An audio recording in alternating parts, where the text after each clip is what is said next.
Hello, everybody. My name is Ruth Nettles. I'm going to be talking about the Texas City disaster in 1947 by Hugh W. Stevens. The book involves a series of explosions. Since the explosions are chemical-induced, I am labeling this a chemical disaster.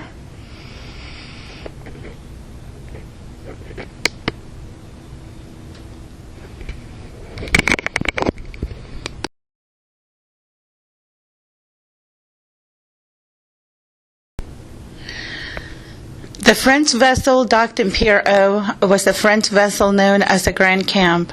The explosion happened on April 16th. The vessel contained 2,600 tons of ammonium nitrate. Stevens' book indicates that the fire started in the back of the vessel, very small at first, and although there were efforts to put it out, the fire grew by the minute, and everyone was ordered to evacuate before 8 o'clock.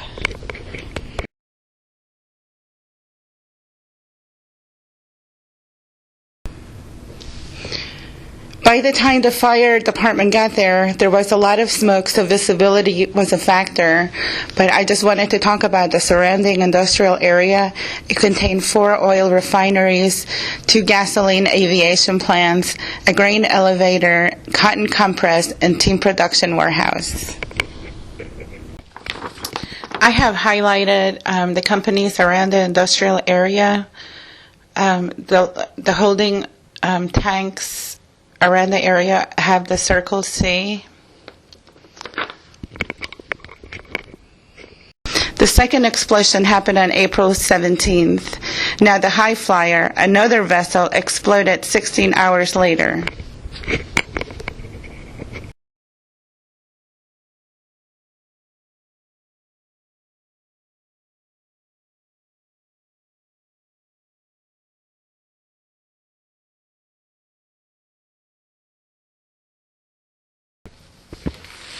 What was learned from the disaster is that the attitudes changed. It became more of a proactive planning community. In fact, the refineries in Texas City formed the Industrial Mutual Aid System cooperative to help each other out in cases of disasters like this one. So all in all, there were 2 waves of casualties. The first wave caused glass particle injuries, and people were walking around like zombies with oil and cotton on them. It also caused auditory problems. I found lots of research that reflected erupted eardrums. In some instances, many had blown into the water and the canal, and most persons contained oil, grease, and seawater in their canals.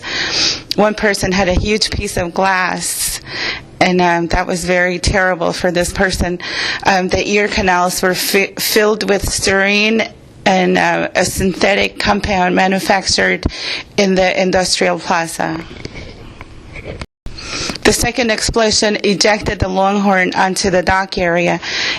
In reports of the injured, there were 2 waves, but in counting, there were 568 dead, 500 injured, and 500 million in burnt petroleum products destroyed.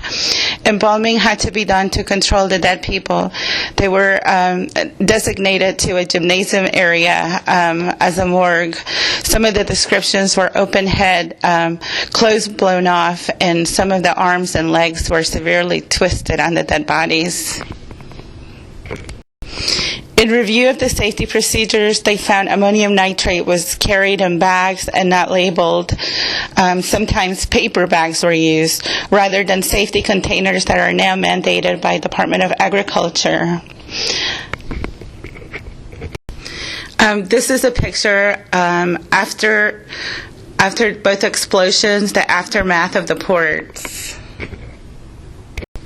Stevens' perspective that this accident was due to apparent ignorance and indifference of officials about hazardous potentials of fertilizers, an absence of government oversight operations, weakness in safety management practices is something that I agree with. Stevens also faults the communication systems used. seems like help was turned away when they could have been guided more efficiently and effectively to help out the disaster victims. That concludes my presentation. Thank you for watching my presentation.